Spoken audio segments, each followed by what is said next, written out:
Well, welcome to the Middlesex Moments radio show. I'm Dr. Anna Wasesha, president of Middlesex Community College, located right here in Middletown, Connecticut, in the center of the state, up the hill from the Connecticut River. And today my guest is Judy Cooke. And Judy is the newly elected chair of the board of MILE, which is the Middlesex Institute for Lifelong Education. Thank you. And thank you for inviting me. Yeah, I'm so excited to have you here because I have to just say, I feel like as a community college, we are so lucky to have a group of senior citizens. And I got to say, let me digress so I'm not getting through a simple declarative sentence here. We're so lucky to have a group of senior citizens, some of whom I think are as young as 62.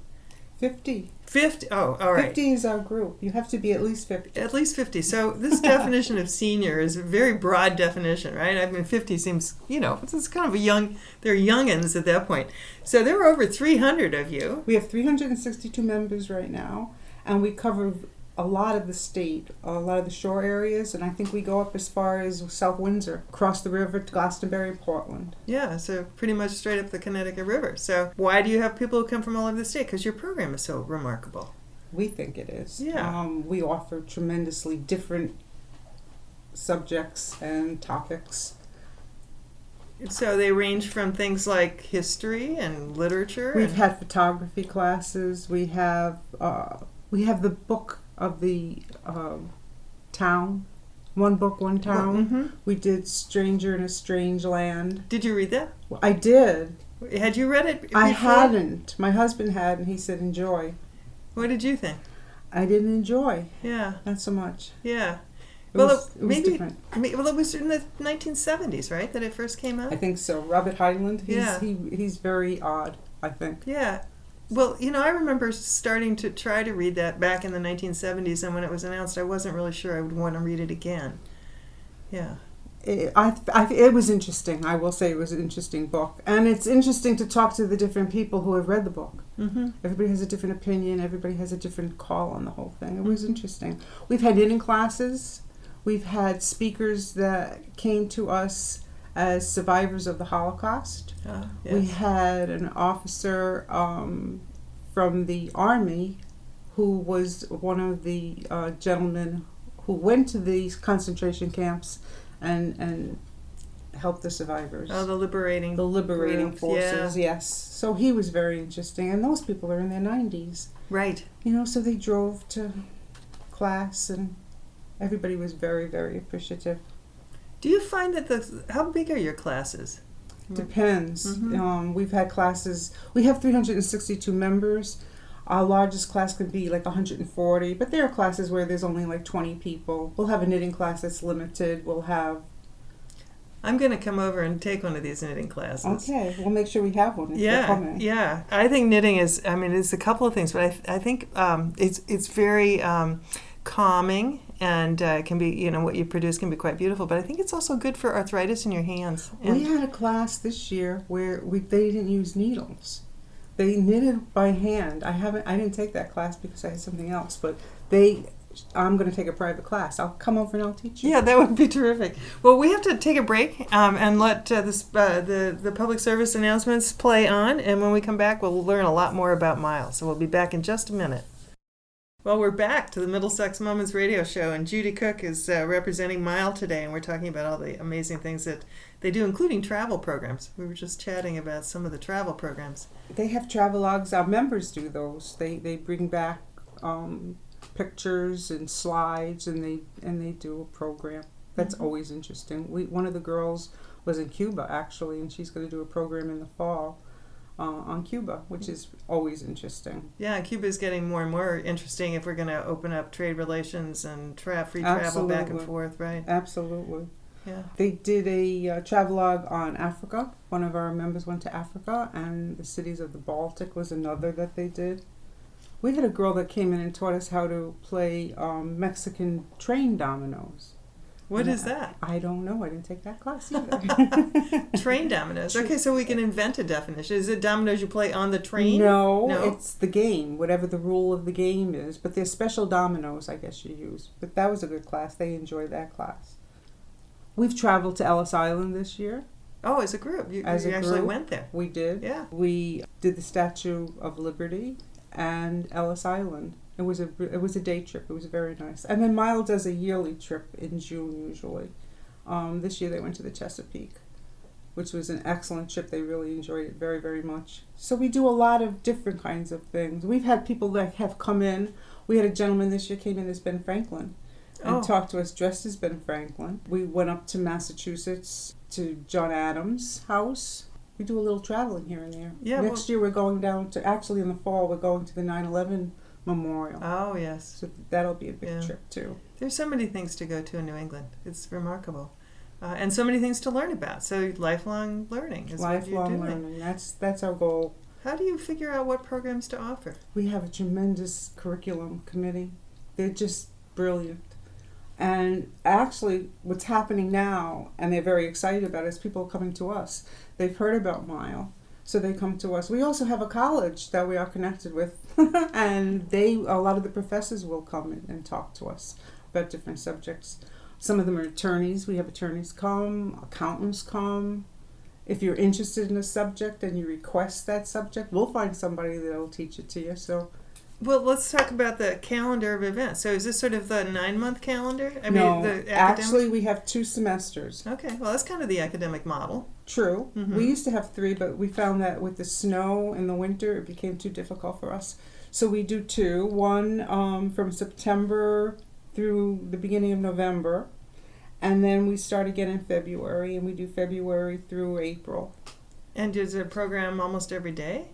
There's a program every day. Last semester, in the fall, we had 40 programs, 35 days of programs. We had 40 programs total. And in the spring, we had 45 programs. So and mostly volunteer speakers. Mm-hmm.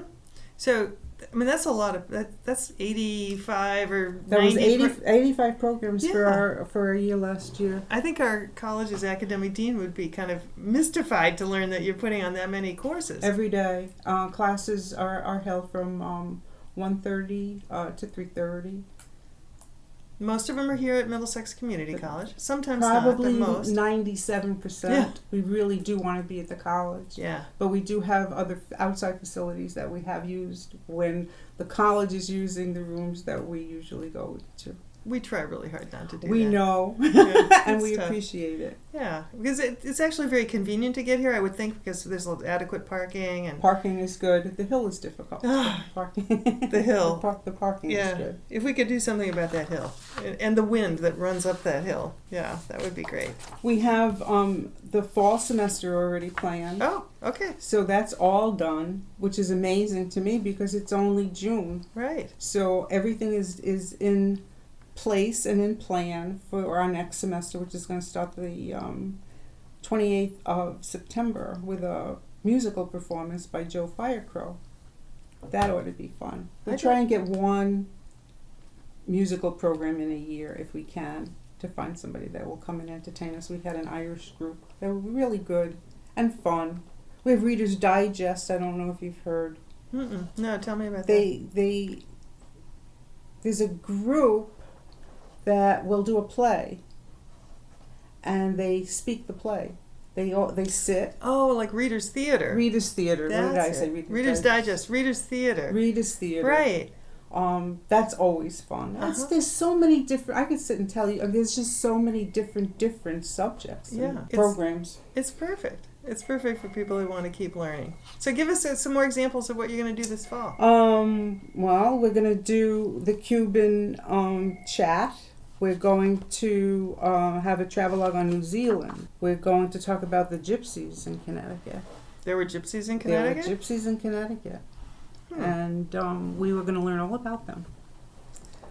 I would, every time I, pick up your catalog, which people can get. Do you have there's a website, right? So if somebody. We do have a website. It's www.mileonline.org. And we also have an email. It's mile@chapman@gmail.com. So if anybody wants to contact us, either of those places, they will see our calendar. It's not up as yet. It will be in August. Okay. We'll have the calendar up. There's also a program called Great Decisions, and that's done on a weekly basis. It's not held at the college. It's held at South Farms, and it's a discussion on events that are happening now, rather than looking back at history and stuff. They have a book that they go through, and it's a discussion, and they discuss the different things that are going on in the world. And they facilitate that discussion with some reading or something? With a book. Yeah. Which is also very, very interesting. Right. So do people have to buy books for this? For that particular class, they do. You would. I think it's like $20 or something for the book, but it's a year thing. They're going to have a program on painting wine glass this year. Painting wine glasses? We can paint a wine glass. I thought that was interesting. I didn't know you could do that. We're going to have a history of the Connecticut's tornadoes, the deadly tornadoes that have hit Connecticut. We're going to go to the 9/11 memorial. And there's always an opera that is, they're all held at the high school in Middletown, which is a really nice facility. And we have a woman that comes and talks about all of the operas. This year they're going to do The Marriage of Figaro. She'll come and discuss the opera and tell you what it's all about. And then you can go over to the high school when they play, so you know what's happening. You know in advance what the opera is about. And you get to see the whole opera then performed. You do. Oh, okay. You get to see the opera, and a lot on top it's in English, so you can so you kind of know what's going on, which That's is helpful. also a big help. We're going to do a genealogy seminar, which Ellis Island can help you with, right? Doesn't Ellis Island have some sort of online website so you can look up? Ellis Island is very, very interesting because now there was many people that came over before the island was what it is. Where did they go? My ancestors came over before Ellis Island, and they all went into Battery Park in New York. Oh, yeah. So that was interesting. Everybody said, "Oh, you'll find out all about you. Just go to Ellis Island." Well, they were already here. So, and they don't go back then and trace the other immigrants at that point. Correct. Yeah. Battery Park is right there. Yeah. I mean, they would have gotten off the boat and walked to Battery Park. Well, we went in through New Jersey, actually. We came in through Liberty Park in New Jersey, which was really nice. It was good. Yeah. It's all interesting. They have 2 huge blocks of steel, I'm assuming. And if you stand in the middle and look across to the island, you can see where the towers were. Yeah. And you're standing in New Jersey looking across. It has to be horrific. Exactly. I know. I take the train to Washington, D.C. to visit my daughter, and you can see the Freedom Tower. Is that what yeah. Right. But it's conspicuous by the absence of the other buildings. Absolutely. Yeah. Absolutely. And I'm born and raised a New Yorker, so my heart is there. We're going to learn about the women's suffragette movement in Connecticut, the history of rock and roll, and its influence on the Beatles. Oh, yes. We did a whole thing on the Beatles last spring, I believe. He was an excellent speaker. Yeah. Just fun. It's fun classes. And a lot of the people that come are the same people. You see the same people, and they just become your friends after a while. You just make a lot of acquaintances, new people. It's lovely. Well, tell me, let's go back to how did you first learn about Mile? From a friend. Word of mouth. I had moved to Haddam and met a very charming woman at the Y who said, you would really be interested in some classes that they're holding over at Middlesex Community College. It's an organization called Mile. I said, okay. So I went to one of the classes and I was intrigued. It was interesting. It wasn't, I didn't have to take notes. Right, there's no exams. I didn't have to take a test. Yes. I could just sit there and absorb the information and enjoy it. Isn't that... It was amazing. Yes. They have gardening and things when you're a working person that you just don't get to do. You don't get to do. Right, and it is kind of a powerful commentary that you kind of enjoy learning more when you know that there isn't a penalty phase at the end of it. That's correct. Yeah. I agree with that. So we have to take yet another break because this half hour goes by like the blink of an eye, and we'll come back and we'll finish talking about the program, and I also want to talk about the cost. Thank you. Because the cost is incredibly affordable. So we will be back right after this message.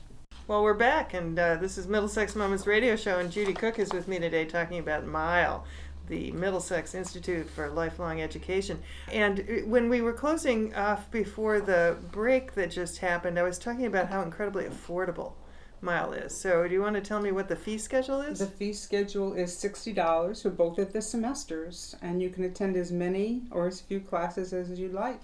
So if you have 85 courses for $60, that's less than $1 a course. That's correct. Yeah. That's correct. And we want to keep it that way. We really do. It affords people the ability to come.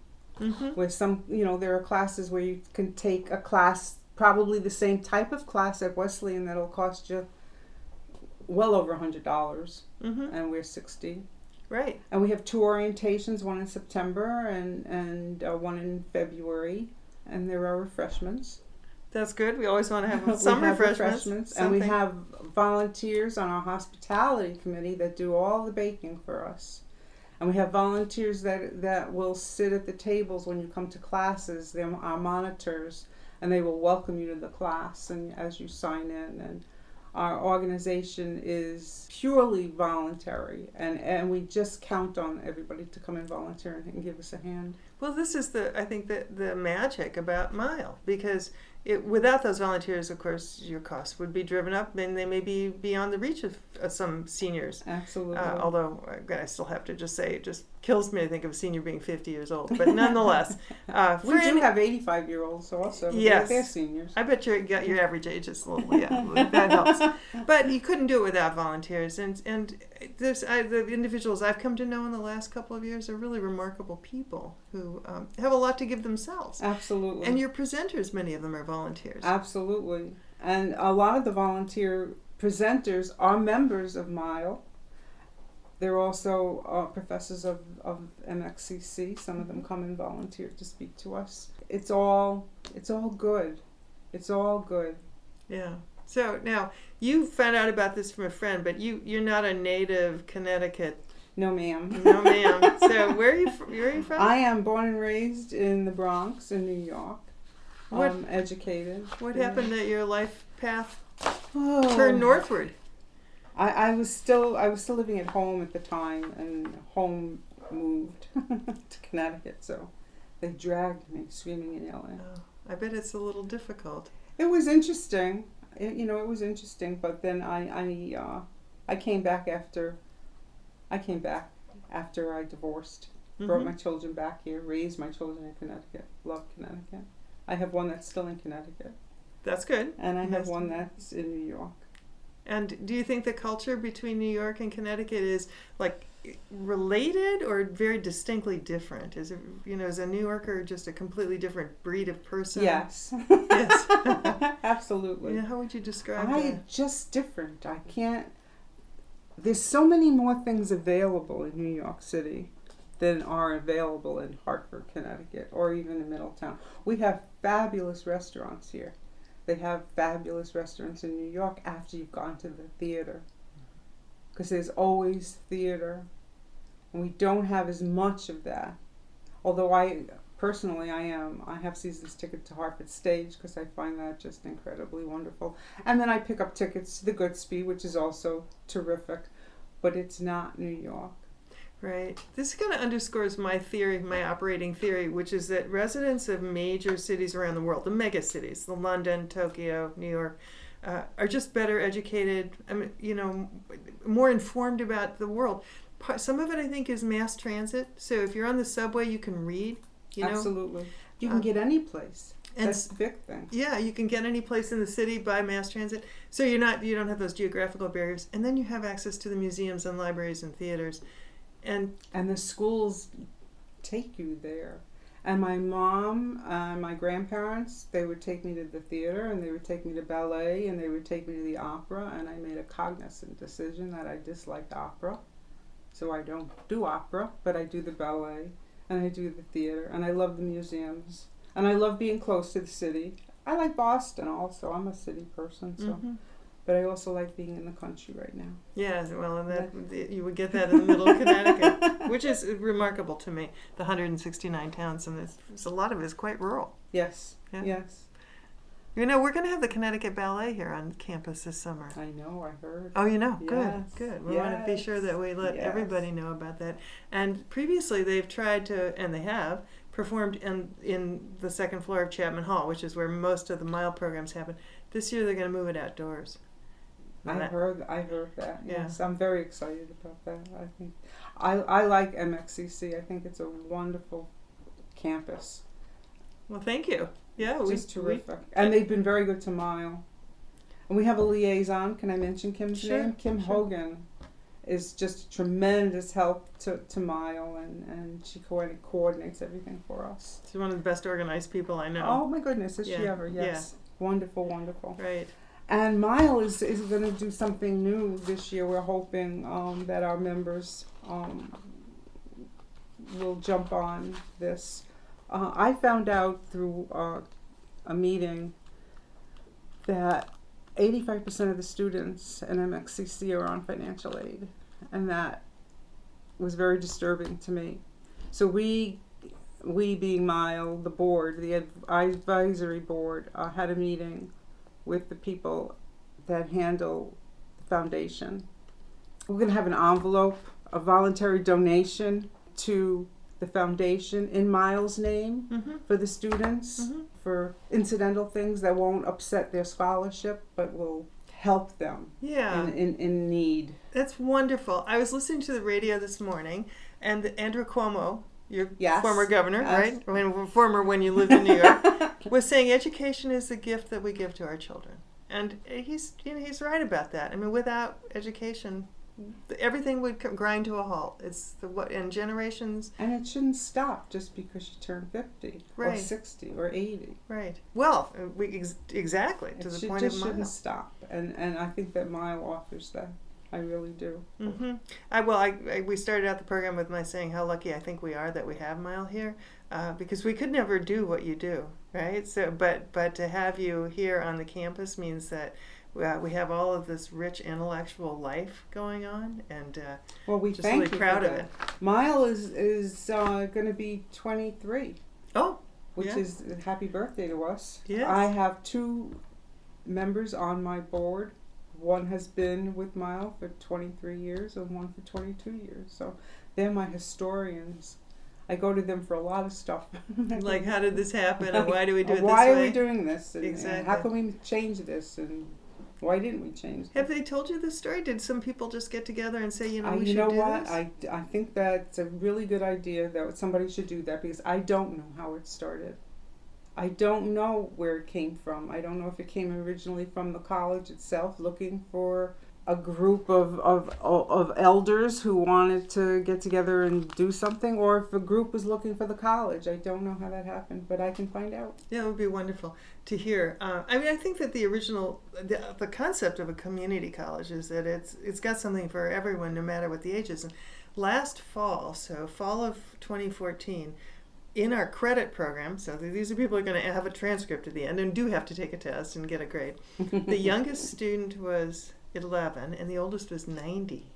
And that's pretty impressive, right? And this year, I think when we graduated, maybe I can't remember how old our oldest student was, but there are people who actually come back and earn degrees well over the age of 50, by the way. Right. We have a plus 50 program on our campus to support students who are over 50, and we have a lot of Mile members that take classes at the same time. Yeah. They take classes through the college in subjects that they're interested in that will go on. Mm-hmm.